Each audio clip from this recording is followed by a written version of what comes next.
একটা প্রবাদ বাক্য রয়েছে, যখন শেয়ালের মৃত্যু হয় তখন তারা শহরের দিকে পালায়, এবং আজকের সময়ে সেই একই অবস্থা বাংলাদেশের। তাদের বুদ্ধি এখন সম্পূর্ণভাবে ভ্রষ্ট হয়ে গেছে। আমরা বাংলাদেশের জন্য এরকম শব্দের ব্যবহার এত সহজেই করছি না, বরং এই শব্দকে ব্যবহার করার পেছনে এত বড়ই কারণ রয়েছে যে যেটা আপনি শুনলে আপনিও ভাবতে বাধ্য হয়ে যাবেন। আসলে গত 16ই ডিসেম্বর দিনটাকে কয়েক দশক ধরে ভারত এবং বাংলাদেশ মিলে মিশে বিজয় দিবস হিসাবে পালন করে। কারণ 1971 সালে ভারতীয় সেনাবাহিনী প্রাণের পরোয়া না করে বাংলাদেশকে পাকিস্তানের হাত থেকে এই দিনই স্বাধীন করেছিল, বাংলাদেশকে স্বাধীনতা এনে দিয়েছিল। কিন্তু এই সময় ভারত এবং বাংলাদেশের মধ্যেকার সম্পর্ক কেমন ভাবে বিগড়ে গেছে তা তো আপনারা ভালো মতোই জানেন। যদিও যাই কিছু হয়ে যাক না কেন, তাও কারো অকাত ভুলে যাওয়া উচিত নয়। বিশেষ করে সেই সমস্ত ব্যক্তিকে তো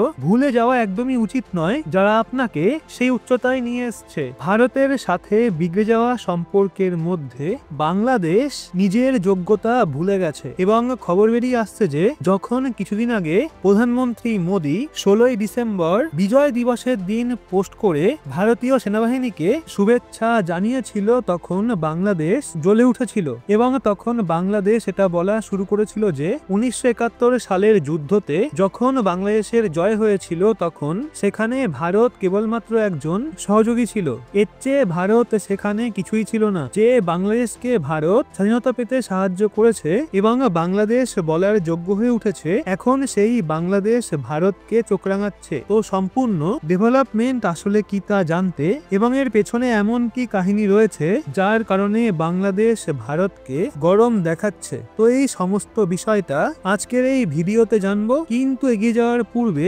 ভিডিওটা লাইক করে চ্যানেলটা সাবস্ক্রাইব অবশ্যই করে নিন। সবার প্রথমে আপনি এই ছবিটাকে দেখুন। আপনি যে ছবিটাকে দেখছেন এটা কোনো সাধারণ ছবি নয়, বরং এটা ভারতীয় ইতিহাসের এমন একটা ছবি যারা পাকিস্তানকে ধ্বংস করে দিয়েছিল, এবং আজও এই ছবিকে যদি পাকিস্তানের সেনাবাহিনী দেখে তাহলে তাদের পায়ের তলার মাটি সরে যায়। আসলে এই ফটোটা 16ই ডিসেম্বর 1971 সালে, যেই সময় ভারতীয় সেনাবাহিনীর সামনে 93,000 পাকিস্তানি সেনাবাহিনী নিজেদেরকে আত্মসমর্পণ করিয়েছিল। আর সেই সময় পাকিস্তানের হাত থেকে স্বাধীনতা পেয়ে বাংলাদেশ নামের একটা নতুন দেশ গঠিত হয়েছিল। কিন্তু আজ সেই বাংলাদেশ যাকে পাকিস্তানের হাত থেকে বাঁচিয়ে ভারত স্বাধীনতা এনে দিয়েছিল, তাদেরকে সম্মান করা তো দূরের কথা, বরং তারা এখন ভারতের মাথায় ওঠার চেষ্টা করছে। এবং বন্ধুরা, আমাদের এটা বলতে একদমই সংকোচ করা উচিত নয় যে বাংলাদেশ এখন সমস্ত সীমা পার করে দিয়েছে, কারণ 1971 সালের পর যতগুলো 16ই ডিসেম্বর এসছে সেই দিন থেকে আজ পর্যন্ত এই দিনটাকে বিজয় দিবস হিসেবে পালন করা হয়েছে। এই দিনটাকে না কেবল ভারতের লোকজন সেলিব্রেট করে, বরং বাংলাদেশের লোকজনও ভারতের সাথে মিলিত হয়ে সেলিব্রেট করে এসছে। কিন্তু এইবার এমন কিছু হয়েছে যেটা একদমই আশা করা যায় না। আসলে দুই দেশের মধ্যে প্রথম থেকেই আবহাওয়া গরম, এই জন্য প্রত্যেকবারের মতো এইবার দুই দেশের মধ্যে এই দিনটাকে সেলিব্রেট করার খবর সামনে আসেনি। কিন্তু তারপরও ভারতীয় সেনাবাহিনী এই দিনটাকে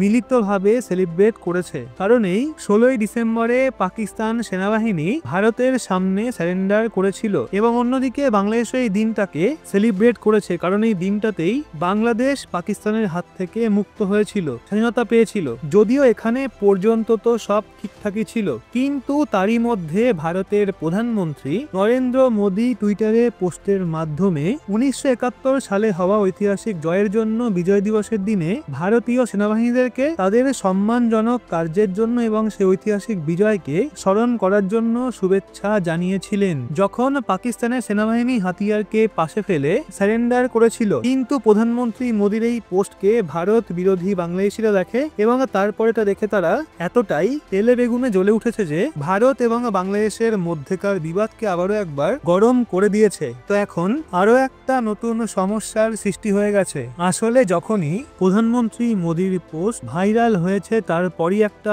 বড় খবর সামনে বেরিয়ে এসছে, যেখানে বলা হয়েছে বাংলাদেশের যে আইনঅধ্যক্ষ রয়েছেন তিনি প্রধানমন্ত্রী মোদীর বিজয় দিবসের পোস্টের আলোচনা করেছেন, এবং তার কথা হলো ভারত 1971 সালের জয়লাভে কেবলমাত্র একজন সহযোগী ছিল, এবং সেখানে এর চেয়ে বেশি ভারতের কোনো ভূমিকাই ছিল না। অর্থাৎ যেই বিষয়টাকে সমগ্র বিশ্ব জানে এবং এই ছবিকে সবাই দেখেও নিয়েছে যে 93,000 সৈন্য ভারতীয় সেনাবাহিনীর সামনে নতমস্তক হয়েছিল।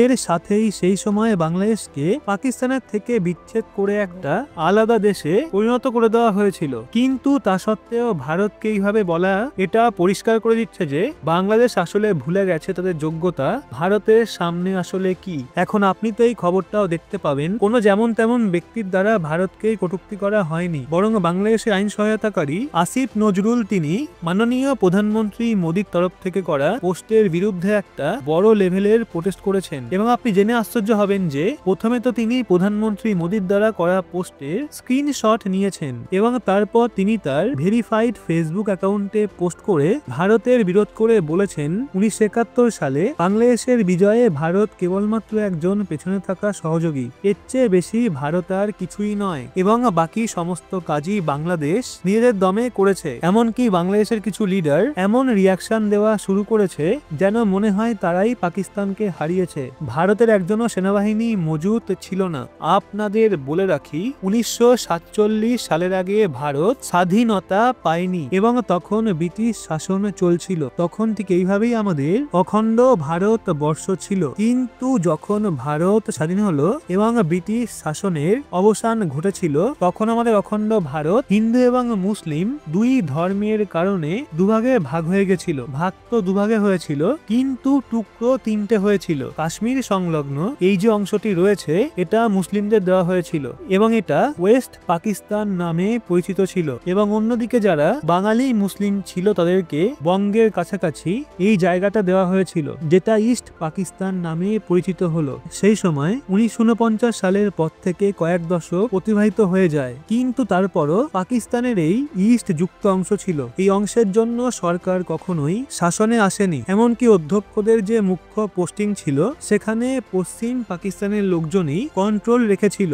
এই জন্য ধীরে ধীরে পশ্চিম এবং পূর্ব পাকিস্তানের মধ্যে নিজেদের মধ্যেই বিবাদ বাড়তে শুরু করলো এবং যখন 1970 সাল এলো তখন বঙ্গের পার্শ্ববর্তী যে পূর্ব পাকিস্তান ছিল সেখানকার পার্টি ভোটিং এ জিতে গেছিল কিন্তু পশ্চিম পাকিস্তান তাদেরকে সেই অধিকার দিতে অস্বীকার করে দেয়। এই জন্য পূর্ব এবং পশ্চিম পাকিস্তানের মধ্যে বিবাদ ক্রমশ বৃদ্ধি পেতে শুরু করেছিল এবং পূর্ব পাকিস্তানে ঠিক এইভাবে কিছু মাস অত্যাচার হয়েছিল এবং তারপর লোকজন পালিয়ে ভারতে প্রবেশ করা শুরু করেছিল। সেই সময় ছিল ইন্দিরা গান্ধীর সরকার, তিনি আশ্রয় দেওয়ার জন্য ক্যাম্প গঠন করেছিলেন। সেই সময় ইন্দিরা গান্ধী রাশিয়া এবং আমেরিকার মতো দেশের কাছে সাহায্য চেয়েছিল।